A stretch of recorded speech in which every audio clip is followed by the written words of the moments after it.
nama saya Saiful Anwar dan ini pemateri kita Ki Bayu Andi Sasongko. Kami di sini mau mewawancarai Ki Bayu tentang pengertian pocapan dan tutur bahasanya bagaimana. Pertanyaan pertama, saya mau bertanya, pengetahuan umum tentang pocapan bahasa yang digunakan untuk pocapan wayang menurut pandangan Anda itu bagaimana?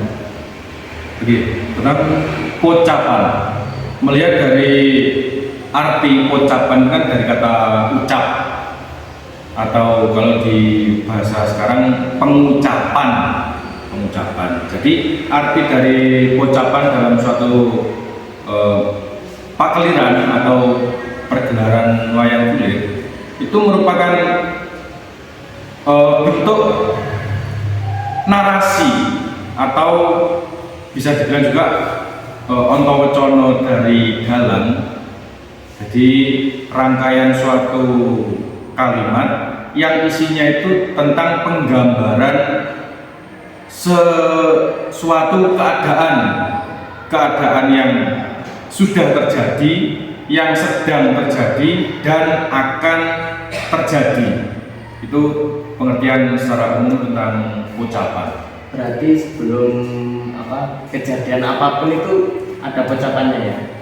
Bisa dibilang begitu, tapi juga kalaupun tidak ada pocapan itu sudah diperjelas oleh dalang lewat dialog atau apa boleh ngarani ontowecono wayang siji ning sijine, dialog wayang satu ke yang lain. Kalau itu dirasa sudah jelas, itu tidak perlu ada pocapan, atau jika ada mungkin suatu kejadian yang tidak bisa diwayangkan, itu bisa diperjelas lewat pocapan itu tadi. Kemudian cerita dari lakon itu sudah masih banyak yang belum disajikan, itu bisa digambarkan lewat pocapan. Padahal masih kurang banyak adegan tapi dipocap diringkas lewat pocapan itu tadi. Kemudian seperti umpamanya wayang hanya tampil cuma sesaat, bayangkan itu juga bisa melalui pocapan, digambarkan lewat pocapan. Pertanyaan nomor 3, bagaimana karakteristik bahasa yang digunakan dalam pocapan wayang, misalnya pilihan kata, nada, dan gaya tutur? Oke, karakteristik dari pocapan itu pada intinya lugas dan jelas. Kalau tentang pemilihan kata atau bahasa itu jelas dari bahasa zaman sekarang yang dicampur dengan bahasa Kawi.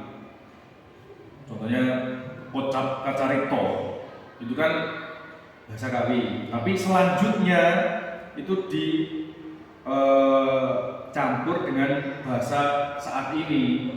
Jadi biar penonton itu jelas dan memahami apa yang disampaikan oleh dalang. Kemudian tentang karakter nada dari suatu pocapan tergantung suasana.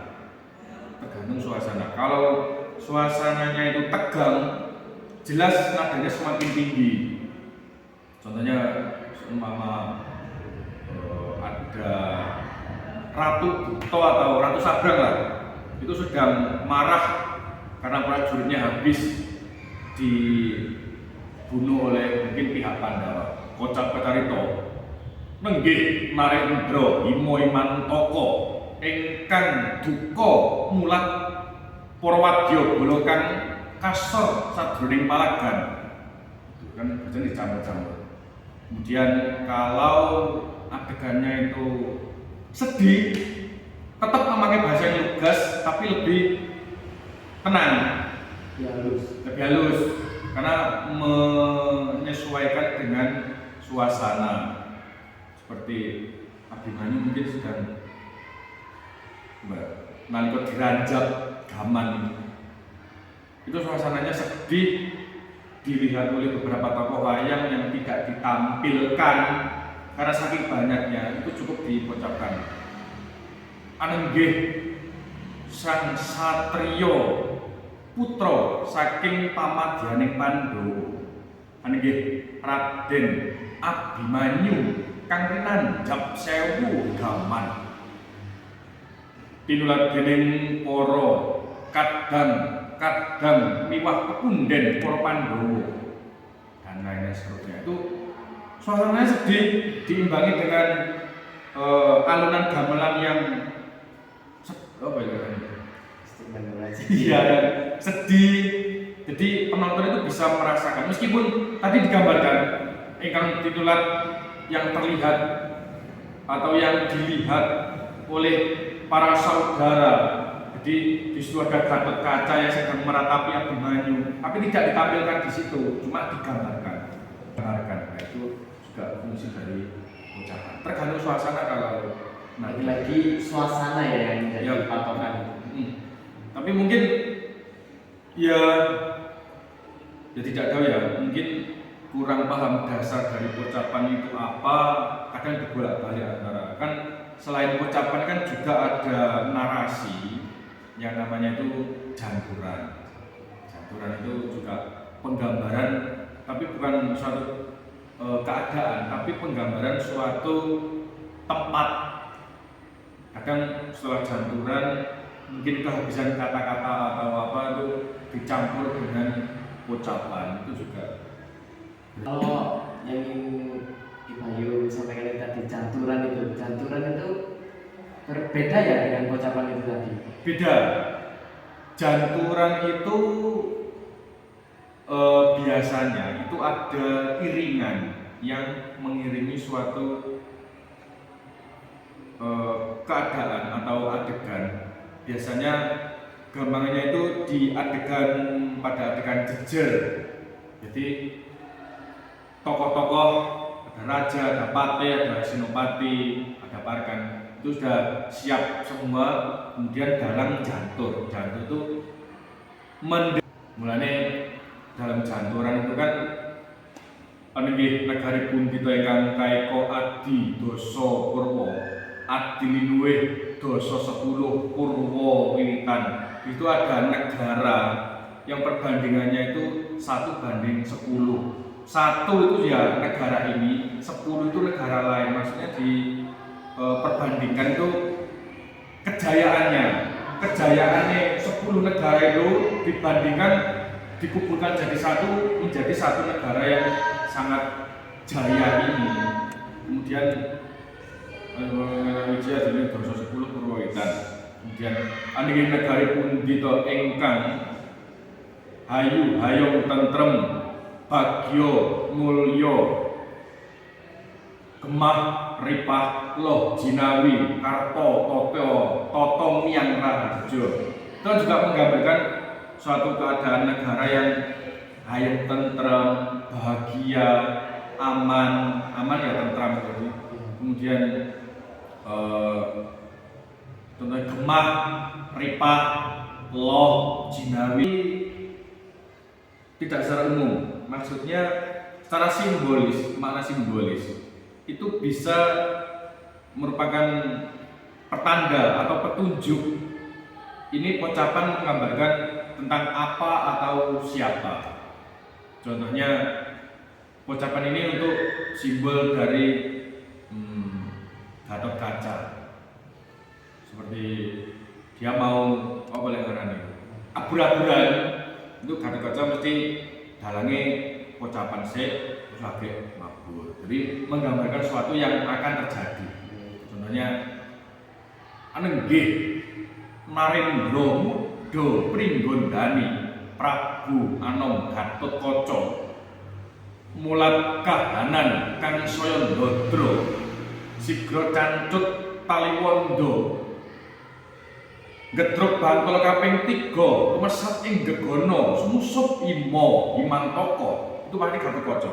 Bukan berarti menyebut namanya, tapi cancut taliwondo, kemudian gedruk bantol kaping 3. Jadi menginjak bumi sampai 3 kali, kemudian lumesat ing Gegono, jadi terbang ke angkasa, sumsup ing Bima Himantaka, masuk ke dalam lautan mendung. Itu pasti Garuda, meskipun tidak disebutkan Narendra Muda atau Raja Muda dari Pringgondan, itu pasti sudah pada tahu. Semua orang pasti tahu ya. Pasti tahu karena itu ya itu tadi simbolik. Simbol dari kaca ya itu tadi. Kadang bisa lebih detail digambarkan bukan hanya keadaan atau suasana, tapi sak bleger atau sak detik pengadeknya atau apa ya, apapun yang ada dalam kaca itu digambarkan juga oleh dalang, seperti apa? Brengose, kemudian otot kawat balung si, nah itu juga tergantung kebutuhan. Kalau waktunya udah mepet, ya enggak. Penting intinya apa itu yang diutarakan. Tolong berikan contoh sedikit saja dan gimana adegan tersebut, apakah di pocapannya itu tadi loh yang dipocapkan. Ya, contohnya seperti tadi yang Abimanyu. Ana nggih sang Satyamudha putra saking pamadyaning Pandhawa Raden Janaka. Menika warnane sang Raden Abimanyu ingkang jebabah aning lemah tumancep 1000 gaman lir pawujudan saking rah kang tumiba hanelesi dening Bantala ingkang warna abrit mratandhani lamunta getih ingkang suci dening sang Raden Abimanyu minangka suci ing pakarti anggenipun bebelo bangsa bebelo marang kautaman den tohi mati temah dadekake satriyaning bangsa ya kusuma bangsa atau kusumaning bangsa. Itu sudah diiringi dengan gamelan yang tutur atau ayat tutur sindinya menggayung-gayung, kemudian ini bagaimana dalam menggambarkan suatu keadaan.